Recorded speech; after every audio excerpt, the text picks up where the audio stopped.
Welcome to this week's episode of Coffee with the Journalist, brought to you by One Pitch. The guests on our show include some of the most notable journalists from the top US-based publications who cover topics including technology, lifestyle and culture, health, science, consumer products, business news, and beauty and wellness. We discuss their role, the types of stories they cover, what their inbox looks like, and how they connect with sources. Head to onepitch.co and look for the video page to learn more about our new video series featuring journalists from the show. Our guest this week on Coffee with the Journalist is Adrienne LaFrance, an executive editor at The Atlantic. She's held numerous roles within the publication since 2014, and prior to that was an investigative reporter for several local news organizations. During the episode, Adrienne starts off by telling us about her role as executive editor, her thoughts on cold pitches, her advice for sources approaching journalists, and more. Let's hear from Adrienne now. Welcome, everyone. This is Coffee with a Journalist. I'm Beck Bamberger.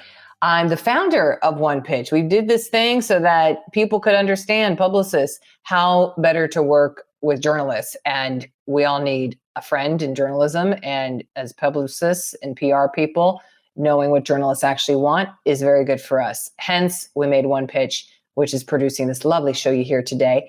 And I also run BAM, an agency that works with all venture-backed technology companies. So I am in the stuff every day, working with all the journalists, living and breathing this great stuff and this wonderful work that we get to do via storytelling. With us today, coming from springtime, it sounds like in DC with the birds chirping in the background, is Adrienne LaFrance. She's the executive editor at The Atlantic. I'm very excited to chat with you today. Welcome, Adrienne. Thanks so much for having me. Yes, Adrienne. So do you have a window open? What's happening over there? I do have a window open and it's very springy here. We have like actual daffodils are happening. Spring is coming. It's good. It's very good. Are there tulips as well? I haven't seen any tulips yet, but I'm sure only a matter of time. Oh, God, I love the springtime. It doesn't happen in California at all. The cactus is still the cactus. Anyway, okay, Adrienne, actually, let's start with the role because you're not a reporter necessarily, and those are more senior reporters, journalists that sometimes we get on here. So as executive editor, what does that entail? Well, I am a reporter. I think of myself as a reporter first still, actually. Okay. Most of my career, that's been what I've done. But now as executive editor, I oversee our editorial department. So the website, the print magazine, and audio broadcast. That's a lot. And so really just helping direct coverage and editing stories and talking to our brilliant journalists about what they're working on and all of that good stuff. God, that sounds like a lot. How many people are under you? I think it's about 130. Oh my gosh, Adrienne, that's a lot. That's a lot. Okay, well then, do you get a lot of pitches?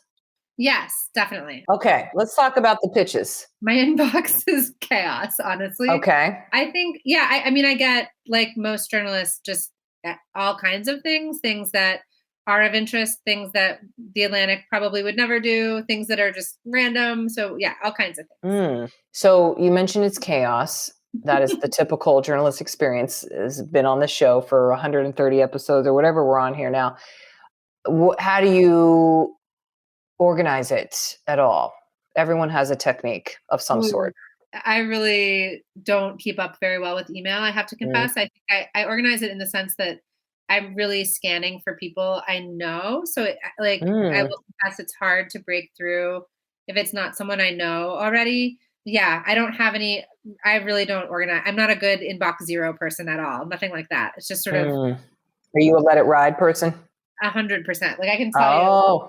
I'll look at my. Yeah, let's look at it live. Tell us. My unreads right now are 362,000. No, what? Wait, this might be a record. Wait, did you say 367,000? 362,546. Oh my. I know. Wow. Wow. You know what though? There's like a dividing line in the world of journalism. There's the level of extreme, the inbox has to be zero and you delete stuff all day long, all the time. And then there's this side, which is on the other extreme. You're just a let it ride and you just have no anxiety about it whatsoever. Yeah. It just is what it is. Yep. That's how I feel. Just got to go with it. Wow. Okay.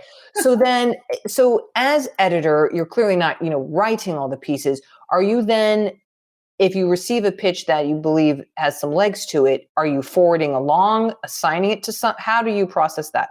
Yeah, I do. I mean, if I see something that grabs my attention, either just because I find it interesting or because maybe it's something that is in the realm of something I know someone on my team is working on, I might forward and just say, I do definitely forward things and just say, like, in case of interest, or this looks like the story you're working on, or whatever it may be. Gosh, okay.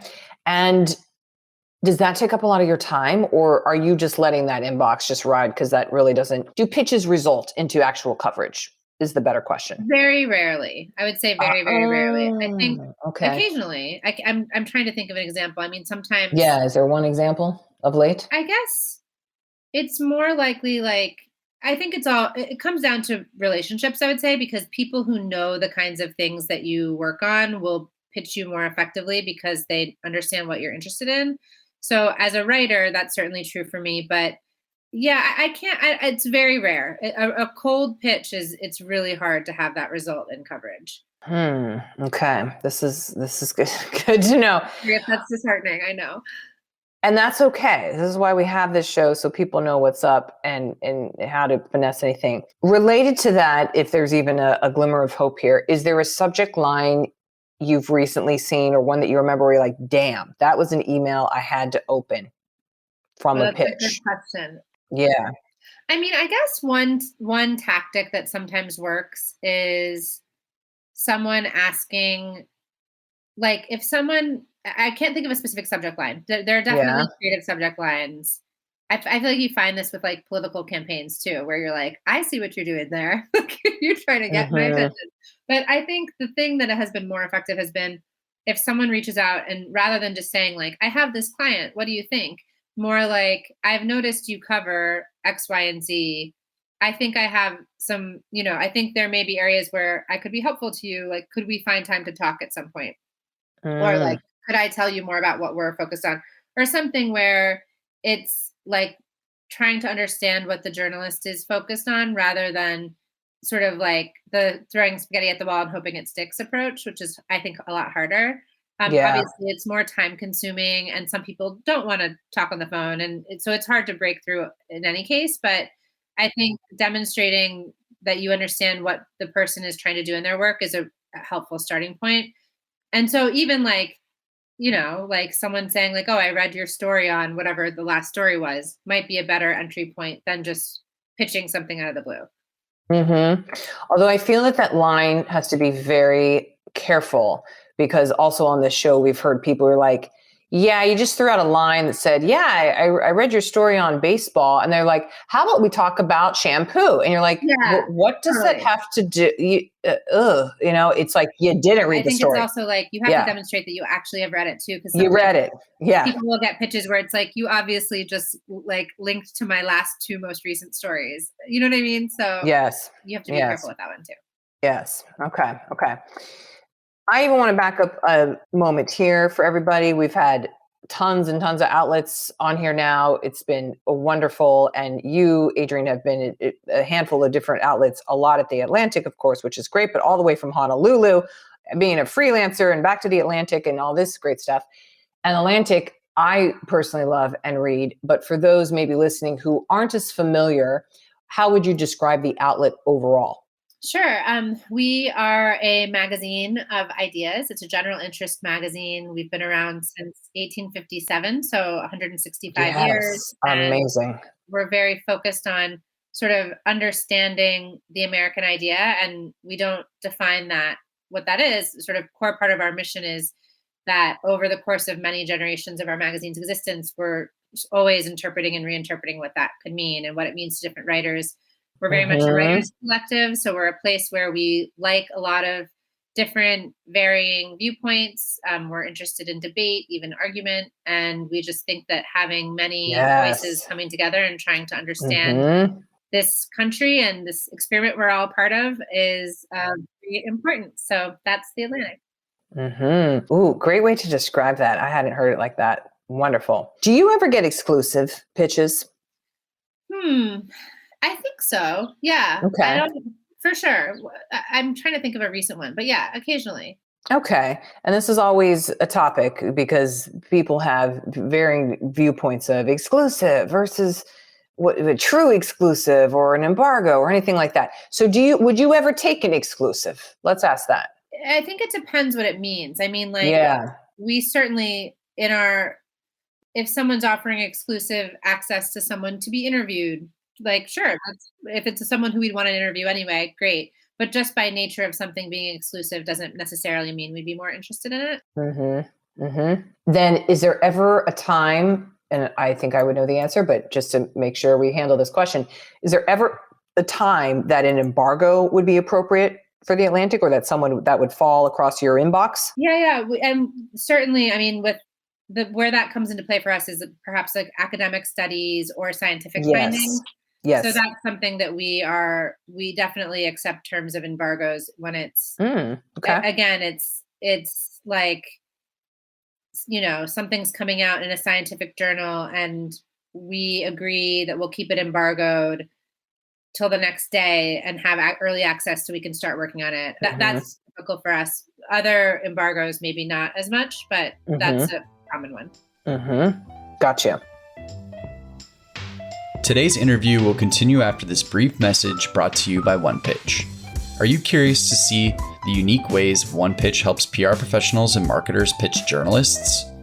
Head to onepitch.co to learn about our new OnePitch score and see how easy it is to find the right journalist to pitch your news to. Sign up for your free account today. Now, back to today's episode. We have a little fill in the blank section here, Adrienne. So I'm going to have a phrase for you and then you can fill it in. Does that sound good? Sure. Okay. First one. My favorite sources always. Answer my calls. There you go. You'll never get a response from me if. You email me, probably. I'm so bad at email. Well, you just heard, everybody. You're going to be one of those 367,000 ones. Okay. This question. Okay. You can follow up with me if. I don't mind people being persistent. Like, I totally get it. I'm really? a reporter. Yeah. I feel bad if I ignore people just because there's too many messages, but I'll try to be straight with people and just say like, oh, sorry, this isn't of interest. I totally understand people are just trying to do their jobs and reporters are the exact same way. We hound people all the time. So I'm persistent. I hadn't heard, I don't believe on this show of like, oh yeah, we do the same thing. It's just in a different way. That's good. Good distinction there. The appropriate amount of lead time for a story is? It totally depends on the story. Yeah, I mean, I'd say.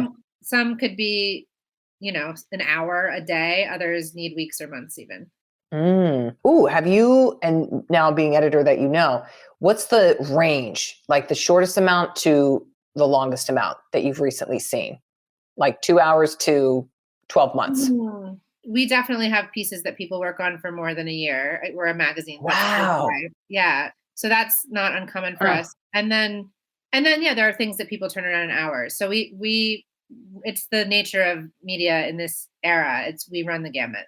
I think that's good for people to know just how long that range can be. For sure. Okay. My favorite stories to write are? Ooh, good one. Complicated, I guess I would say. Yes. Your last one was in early January. America is running out of time, for instance. So that's a heavy piece. Then you have some Facebook stuff. So, okay. By the way, is there a story you wish you were writing right now? Ooh, I mean, I'm always sort of working on something in the background, but okay. But I don't know specifically. Yeah. I nothing that I would share at this moment, but yes, always working on something. Okay. Keep it under the hat. Okay. I like that. Okay. The best compliment I received about my work was? Probably that it made a difference somehow, like helped make the world better in some way. Do people write you, by the way, about all the stuff at the Atlantic? Like how often is your comment box full? Yeah.